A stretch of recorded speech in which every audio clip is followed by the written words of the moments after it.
Uhul! Alô? Tá funcionando aí. Bom dia, pessoal. Muito obrigada pela oportunidade de estar falando nesse espaço aqui com todos vocês. Meu nome é Carídia França, como a Alice me apresentou. Também sou estudante do 4º ano de informática lá no campus Mossoró, então é um prazer estar com todos vocês aqui hoje. Falar da questão do semiárido, ele passa por muitas questões, né? Porque afinal, no Brasil como um todo, a gente vive uma cidadania relacional. Existe muita coisa no papel, escrita tanto na Constituição, espalhada nas palavras, nas falas, nas pautas das diversas assembleias legislativas desse país, mas o que a gente encontra no dia a dia, olhando cara a cara com cada pessoa que a gente enfrenta na rua, é outra realidade. E a pauta climática, ela não é tão difundida como, por exemplo, a luta de classes está sendo, desde principalmente 2016, eu diria, a partir do momento que a gente enfrenta essa intensa vontade da burguesia nacional de intensificar cada vez mais a pauta do neoliberalismo e de afrontar não só o que nós somos, mas para onde nós iremos, né? Então, para tentar fazer essa reflexão um pouco mais breve, eu acabei retornando a um texto que eu tinha lido para tentar fazer uma redação um tempo atrás, afinal, vestibulando, né, o que faz. Então, eu vou tentar dar uma resumida para todos vocês do que seria uma parte do trecho de Morte e Vida Severina, né, do João Cabral de Melo Neto.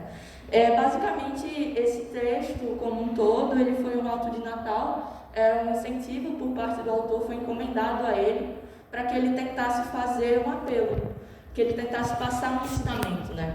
E ele traz a reflexão justamente sobre a questão da seca no semiárido. Obviamente não é a única questão que deve ser considerada, obviamente a gente tem outras estruturas muito maiores que se interligam, não só com o racismo, o machismo, LGBTfobia e tantas outras formas de opressão que a gente tem nesse país, e principalmente no Nordeste, mas a reflexão geral que ele traz é que a seca resseca.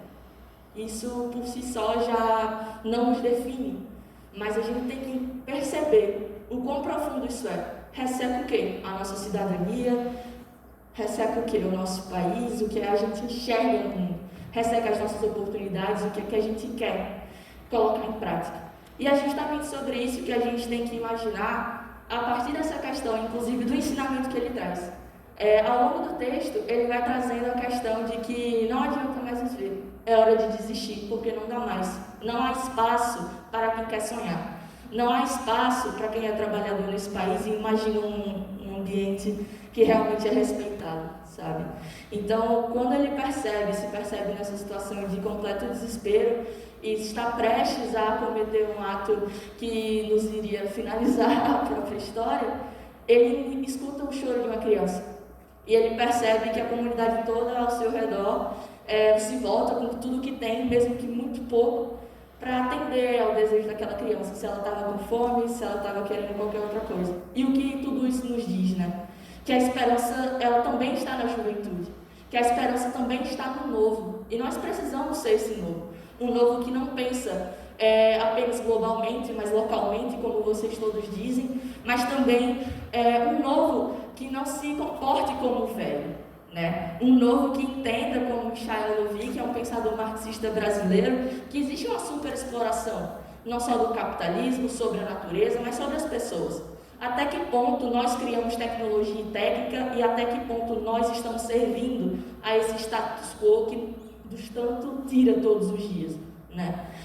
Então, com essa reflexão, a Alice, inclusive, estava me passando um dado muito interessante, que era sobre um estudo de 2017 da Academia de Ciências dos Estados Unidos, falando que mais de 350 milhões de pessoas ao redor do mundo iriam sofrer graves consequências, inclusive a própria morte, devido ao aumento da temperatura média global.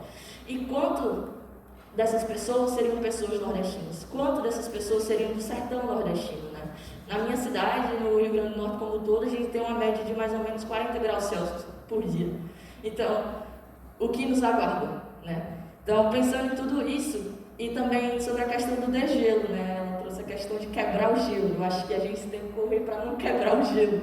Mas, nesse sentido também, a gente tem que se preocupar, porque cuidar do meio ambiente também é uma questão de saúde pública. A gente não está vivendo essa questão do Covid-19 à toa e a gente também não vai enfrentar outras pandemias à toa. Isso aqui é fruto do nosso trabalho cotidiano. E eu não estou falando da gente enquanto indivíduos pensantes e ativistas, Estou falando do modelo capitalista que nos incentiva a sobreviver a todo custo, né? E é por isso também que é interessante a gente imaginar que, por exemplo, caso a temperatura média global continue da forma que está, o degelo, por exemplo, na Sibéria vai desencadear uma nova pandemia de varíola.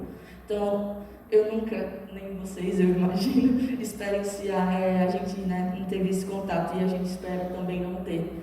Só que para a gente não chegar a esse ponto, mais uma vez, retornar não sei quanto tempo para trás, como a gente já vem fazendo desde a eleição do Bolsonaro e assim por diante, a gente tem que ter uma palavra de ordem muito específica.